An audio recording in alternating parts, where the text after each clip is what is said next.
dans le module ondes, la leçon 2 qui s'appelle ondes mécaniques progressives et périodiques. La plupart des systèmes physiques, qu'ils soient naturels ou artificiels, évoluent dans le temps, mais pas toujours de la même façon. Certains vont avoir une progression proportionnelle au temps, parabolique, exponentielle ou périodique. C'est ce dernier cas qui est étudié ici, les phénomènes périodiques. À travers quelques exemples simples, nous allons identifier ce qui est un phénomène périodique. La balançoire.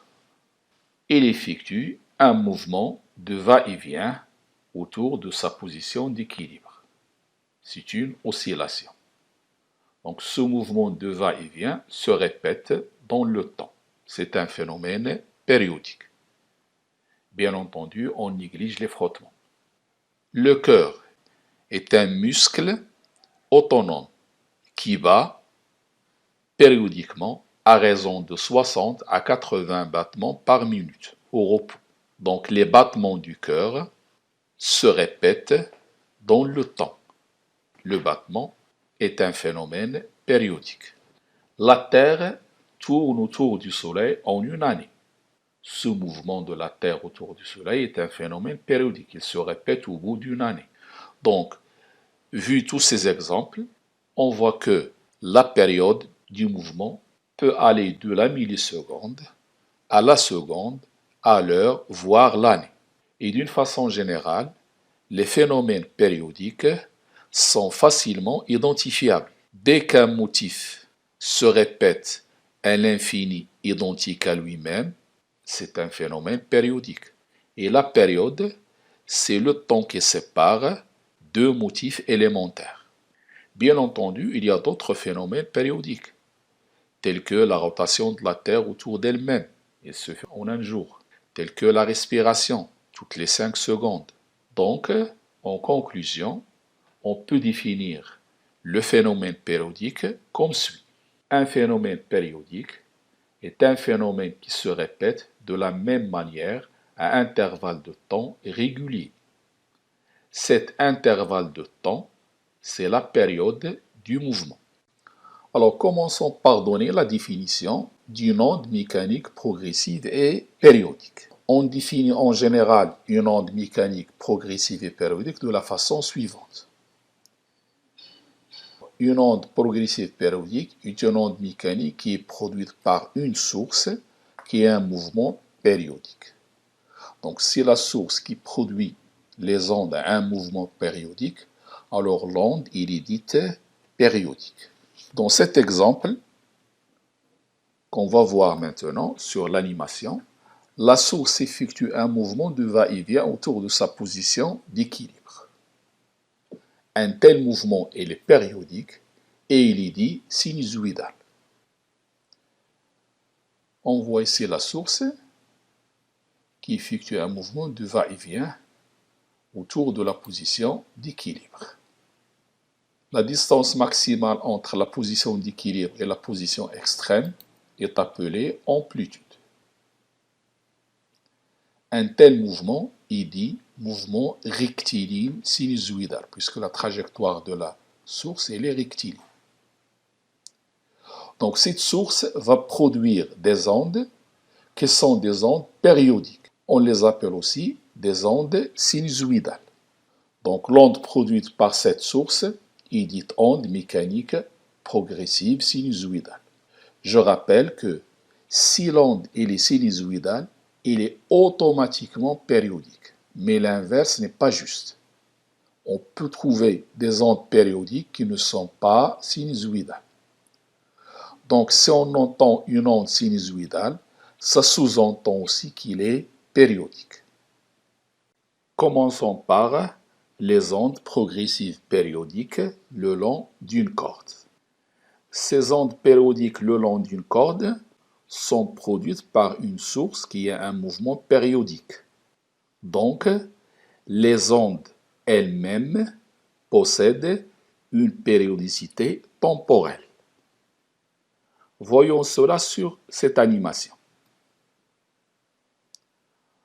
Alors, la source ici en rouge, c'est une lame attachée à une corde. Cette lame effectue un mouvement de va-et-vient vertical.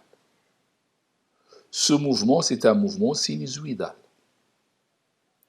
Donc, le mouvement de la lame, il est périodique. Les ondes produites le long de la corde sont aussi des ondes périodiques.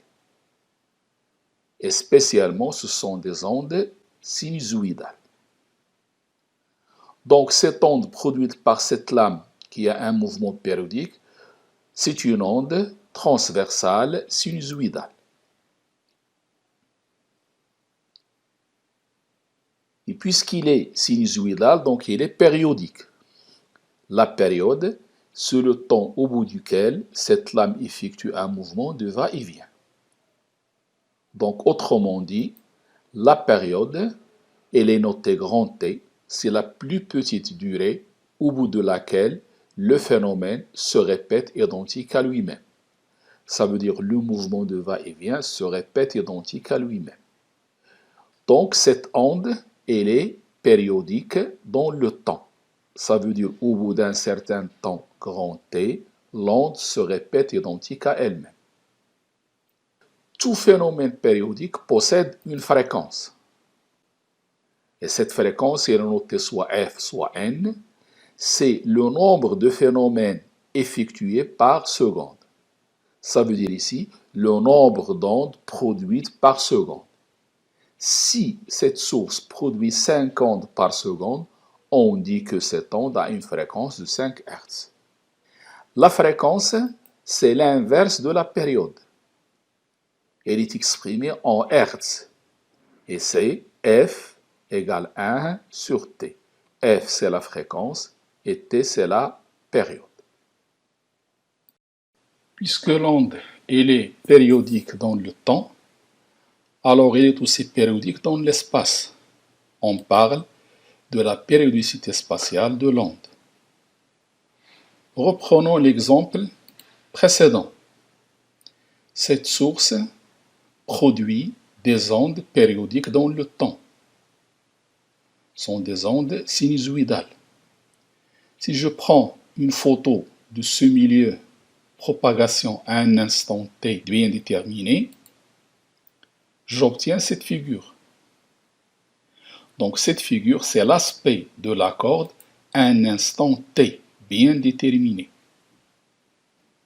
Donc cette figure aussi, elle représente les variations de l'élongation des points de la corde, c'est-à-dire la représentation y égale à f de x. Donc la variable Cx, et en s'éloignant de la source, l'élongation change. On voit ici que les perturbations sont régulièrement espacées. Par exemple, ça c'est la perturbation qui se propage. Après une longueur de cette perturbation, je retrouve une deuxième. Après une autre longueur, je retrouve une troisième. Donc je dis que les perturbations sont régulièrement espacées. Donc on peut dire que cette onde possède une périodicité dans l'espace. Cette périodicité est caractérisée par la période spatiale.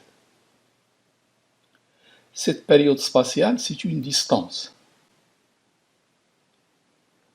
C'est la distance minimale qui sépare deux points qui vont faire le même mouvement. Ce point et celui-là ont la même élongation, 0, 0, et ils vont descendre après cet instant, vers le bas. De même, si je m'éloigne de la même distance de celui-là, je vais retrouver un autre point qui fait le même mouvement que celui-là et le même mouvement que l'autre. De même, si je prends une autre distance, je retrouve un quatrième point. Donc ce point 1, le deuxième le troisième, le quatrième, ils vont faire le même mouvement à cet instant. Ou bien ils sont dans le même état à cet instant. Ce point, celui-là, ça et ça, tous ces points-là sont dans le même état à cet instant. Prenons un autre point de la corde, par exemple celui-là. Si je m'éloigne de la même distance, je retrouve un point semblable. Si je prends celui-là par exemple, je retrouve un autre point qui lui est semblable. Donc tous les points qui sont séparés par cette distance-là, on dit qu'ils sont en phase. Ça veut dire qu'ils font le même mouvement. Ils ont la même élongation et ils vont dans le même sens. Donc on peut dire que la période spatiale, elle est exprimée en mètres. C'est la plus petite distance séparant deux points du milieu matériel pour lesquels les perturbations du milieu sont en phase. Donc, cette distance-là, représentée par ces flèches, est appelée période spatiale. Donc, tous les points qui sont séparés par cette distance, ou bien deux fois cette distance, ou bien trois fois, ou bien un nombre entier de fois, tous ces points-là sont en phase. Ça veut dire qu'ils ont la même élongation et ils vont dans le même sens. Alors, pour les ondes sinusoïdales, la période spatiale est appelée longueur d'onde notée lambda. Donc, si on a une onde sinusoïdale, la périodicité spatiale est caractérisée par ce qu'on appelle la longueur d'onde et les notée lambda. Autre chose qu'on a vu précédemment, c'est que les points alignés sur le milieu de propagation et qui sont distants d'une longueur de lambda, 2 lambda, 3 lambda, 4 lambda ou bien k lambda, avec k un nombre entier, ces points vibrent en phase. Donc, si on vous demande de vérifier ces deux points vibrent en phase, c'est-à-dire qu'ils font le même mouvement, il faut vérifier que la distance qui les sépare est un multiple entier de la longueur d'onde lambda. Si vous trouvez ce nombre k un entier, alors ces deux points sont en phase. Si k n'est pas entier, ces deux points ne sont pas en phase. Donc, comme conclusion, l'onde mécanique progressive présente deux périodicités.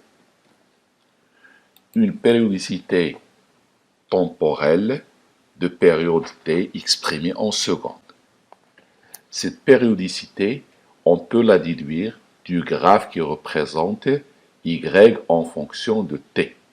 Alors, si on a les variations de l'élongation en fonction du temps, on peut déterminer la période temporelle t, comme on voit sur la figure. Une deuxième périodicité qui caractérise aussi l'onde progressive, c'est la périodicité spatiale de période lambda, qu'on appelle dans le cas d'une onde sinusoïdale longueur d'onde lambda. Cette longueur d'onde lambda, ou bien cette période spatiale lambda, elle est déterminée à partir du graphe y égale à f de x, c'est-à-dire de l'aspect du milieu de propagation. Si on a l'aspect du milieu de propagation, on peut déterminer la période spatiale lambda ou bien la longueur d'onde lambda dans le cas des ondes sinusoïdales. On connaît maintenant la période temporelle t et la période spatiale lambda de l'onde progressive périodique. On peut se demander s'il n'y a pas une relation entre la période temporelle t et la longueur d'onde lambda, c'est-à-dire chercher une relation qui peut les relier. Alors, puisque la période t est en secondes et lambda elle est en mètres, on peut imaginer une relation entre les deux grandeurs. ou bien c'est un produit qui est la vitesse, ou bien c'est le rapport lambda sur t qui est égal à la vitesse de propagation, ou bien t sur lambda. Ce qui va nous aider à déterminer la bonne formule, c'est l'analyse dimensionnelle. On fait l'analyse dimensionnelle de la première relation, de la deuxième et de la troisième relation. Et la formule qui est homogène, ça veut dire qu'il possède la même dimension de part et d'autre, c'est la bonne formule. On sait bien que la vitesse a une dimension d'une longueur temps moins 1. On va voir laquelle des trois relations possède la dimension longueur t-1. Donc l'analyse dimensionnelle de la formule de la célérité nous donne, d'après les trois, c'est la deuxième qui est valable. Voilà comment on fait pour analyser la dimension de V, c'est la dimension de lambda sur la dimension de t, en faisant l'analyse de cette deuxième. Donc la dimension de V, lambda, il est exprimé en mètres, donc c'est une longueur, et la période exprimée en secondes, c'est un temps. Donc ici, la dimension de V, c'est L t-1, longueur t-1, ce qui est juste, homogène, puisque V, il est exprimé en mètres par seconde, ça veut dire une longueur sur un temps. Pour cette relation-là, il va nous donner une longueur fois un temps, ce qui est faux. Pour celle-là, il va nous donner un temps sur une longueur, ce qui est faux. Donc la bonne formule qui lie la période t et la longueur d'onde lambda est V égale lambda sur t, avec lambda la longueur d'onde en mètres, et t la période en secondes, et V la célérité en mètres par seconde. Cette relation nous suggère une nouvelle ou bien une deuxième définition de la longueur d'onde lambda. Donc la longueur d'onde lambda, c'est la distance parcourue par l'onde pendant une période grand T.